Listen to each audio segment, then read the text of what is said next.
اور وہ عرب کا بنانے کا انداز جو تھا وہ سب سے نرالا ہوتا تھا. بزرگ نے وہ مہمان نے کیا فرمائش کی؟ حضرت بہت دنوں سے من کر رہا تھا سرید کھانا ہے. آج حضرت بہت مجھ کو خواہش ہو رہی سرید کھانے کا, کہیں سے انتظام ہو جائے. یہ بزرگ مصلی پہ بیٹھے ہوئے تھے, آسمان کی طرف دیکھ کے بولے یا اللہ کیسے لوگوں کو بھیجا ہے, کھانے کو کچھ بھی نہیں ہے سرید مانگ رہے ہیں, کھانے کو کچھ بھی نہیں ہے اور سرید مانگ رہے ہیں. پردے کے پیچھے سے آواز آئی, حضرت السلام علیکم, سرید لے کے آیا ہوں آپ کی بارگاہ میں. سبحان اللہ. اللہ نے کیا فرمایا؟ فَإِذَا أَحْبَبْتُ كُنْتُ سَمْعُهُ الَّذِي يَسْمَعُ بِهِ وَبَصَرُهُ الَّذِي يَبْصُرُ بِهِ وَيَدَهُ الَّتِي يَبْطِشُ بِهَا. جو میرا بن جائے, زبان سے نکلنے کی دیر ہوتی ہے فوراً اس کا مانگا ہو اسے دے دیا جاتا ہے. سبحان اللہ. کیا کہا؟ حضرت السلام علیکم, سرید لے کے آیا ہوں. سرید بھی آ گیا. اب وہ جو مہمان تھا, مہمان نے دل میں سوچا سرید آ سکتا ہے تو سرید کے ساتھ کھانے والا گھی بھی ضرور آئے گا. سرید کے ساتھ جو گھی کھایا جاتا ہے وہ بھی ضرور آئے گا. سرید لا کے رکھ, گرم ماشاء اللہ اونٹ کے گوشت کا سرید بنا ہوا لا کے رکھا گیا. اب بزرگ جو تھے بولے بھائی مجھ کو حاجت نہیں ہے, آپ مہمان ہیں, تھک جائیں گے, آپ کھا لیجیے. حضرت خالی سرید گھی کا انتظام ہوتا نا تو مزہ آ جاتا. پھر منہ اٹھا کے بولے یا اللہ سرید دیا تیرا شکر ہے, اب اس کو جو ہے گھی بھی چاہیے. پیچھے سے پھر سے آواز آئی, حضرت ساتھ میں گھی بھی لے کے آیا ہوں.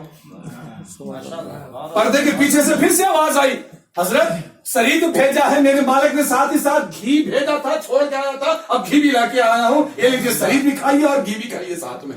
ماشاءاللہ. اللہ والے ہوتے ہیں, بولنے کی دیر ہوتی ہے وہاں پر فروغ قبول ہو جایا کرتا ہے. یہ کب ہوتا ہے؟ من یطیع الرسول فقد اطاع اللہ. جو بندہ مصطفیٰ کریم کا حقیقی معنوں میں ہو جائے. جاتے جاتے ایک چھوٹا سا واقعہ سنائے, خطاب کر رہا ہوں, ضرور جب آپ پڑھ لیں اللہم صلی علی سیدنا شفیعنا حبیبنا مولانا محمد بارک وسلم صلی اللہ علیہ وسلم. السلام علیکم یا رسول اللہ صلی اللہ علیہ وسلم. آج کے دور میں عشق مصطفیٰ ہمارے اندر تو ہے, لیکن اسوہ مصطفیٰ اپنانے کے سلسلے میں تھوڑا سا ہم تساہلی برتتے ہیں. اللہ کے جو مقرب بندے ہوتے تھے وہ حقیقی معنوں میں مصطفیٰ کریم سے محبت بھی کرتے تھے اور اپنی زندگانیوں میں اسوہ مصطفیٰ کو مکمل طریقے سے جگہ بھی دیا کرتے تھے. اس کا نتیجہ کیا ہوتا تھا جانتے ہو؟ اسوہ مصطفیٰ, طریقے مصطفیٰ کو اختیار کرنے کے بدلے میں انعامات دربار مصطفیٰ سے انہیں پہنچا کرتے تھے. بس بولنے کی دیر ہوتی تھی, وہاں سے نبی کریم صلی اللہ علیہ وسلم خود ان کے گھر تشریف لایا کرتے تھے. حضرت میں شاید اپنے کسی خطاب میں عرض کیا ہوں گا, جو جمعہ میں آتے میرے پاس اس انہوں نے سنا ہوگا, پھر آپ کے سامنے عرض کے دیتا ہوں.